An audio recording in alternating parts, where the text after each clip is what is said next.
Hi, my name is Quacy, and maybe I've spoken for your school, maybe not. And I just want to talk to you as a teacher, as an educator, principal, someone who pours into students. I just want to say thank you. Thank you for what you do. And I just want to leave you with a couple of things here that are on my heart to share with you as you go into another school year. I want you to feel energized. I want you to feel motivated. And I know sometimes you may not feel that way, but I want you to know that you're appreciated.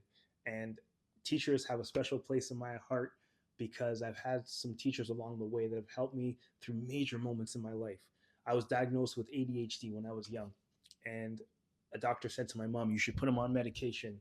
My mother was hesitant. She didn't want to do it. Mrs. Davis, my lovely teacher, she was the one that kind of put up with my rowdiness and me knocking over blocks and me running around the classroom. And she suggested to my mom, "Hey, get him into activities, get him doing things." And because of her patience with me and because of just those simple words to my mom, she got me busy, she got me into many things, and I've never been on any medication for that anyways. And I'm just appreciative to her for that. I learned a few years later that I was allergic to hay, like deathly allergic to hay at the time.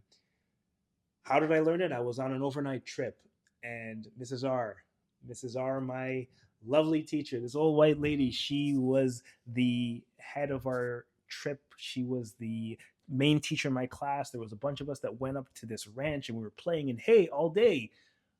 However, as night settled in that ranch, my lungs started to close up. And I'll never forget her rocking me very slowly in her arms, as if I was her own kid. This old white lady holding this little black kid in her arms and gently rocking me so that I could breathe properly, make it through the night because I didn't have any asthma medication with me at the time. And in some ways, I believe she may have saved my life that night. Just a teacher, right? And so I want you to remember this.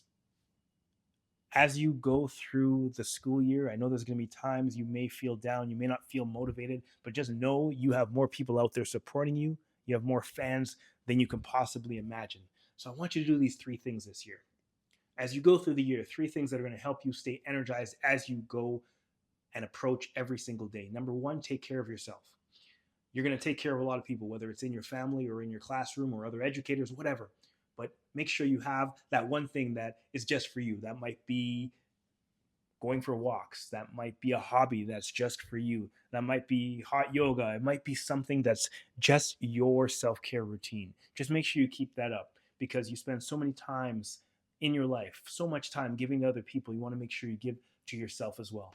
Secondly, you want to make sure you collect those compliments. What do I mean by that?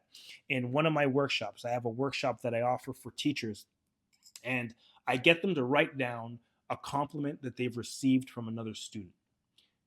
Could be this year, could have been any time in their career, even if it's something small. Because what happens is this: there are going to be times when you're going to feel down, you're going to feel like you're not as motivated. But if you have that collection of compliments where you can look back and say, hey, on this date, this student said this to me. On this date, this person said this to me. It re energizes you and it reminds you why you do what you do. Listen, as a speaker, I get down at times and I collect those compliments as well, and it rejuvenates me and it gets me to go out another day.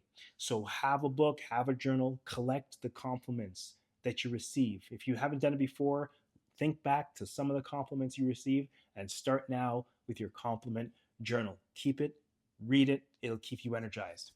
And finally, just continue doing what you're doing.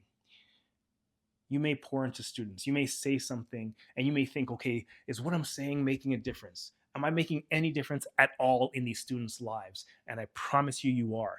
But I know this: you may never see your legacy. You may never see what that student becomes.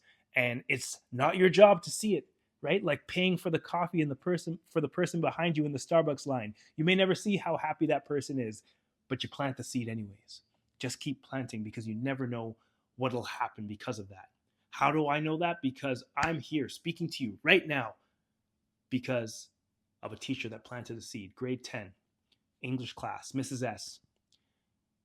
I never got to speak to her after she said those lovely words to me. And she has no idea what her words meant. But one day she was handing back an essay in English class. I walked to the front of the room and my head was down because I was that student that sat at the back of the class that didn't think I was good at anything. And she simply gave me my essay and said, Quacy, you're a gifted writer. Don't ever stop. And you know, because of those words that she said to me, I've written poems, I've written tons of blogs and posts, but most importantly, I've written 4 books because of those words, because she planted a seed in me. I've written 4 books, and the words that I write become speeches that I share with students and educators. And that's just because she planted seeds. She planted a seed in me. And I promise you, the seeds that you're planting now, you're never going to see that legacy that it creates, but you just keep planting. I just want you to know that even though you may not feel appreciated at times, you have more fans, more people that appreciate what you do than you could possibly imagine. So keep doing you. Go out there and make this year your best year.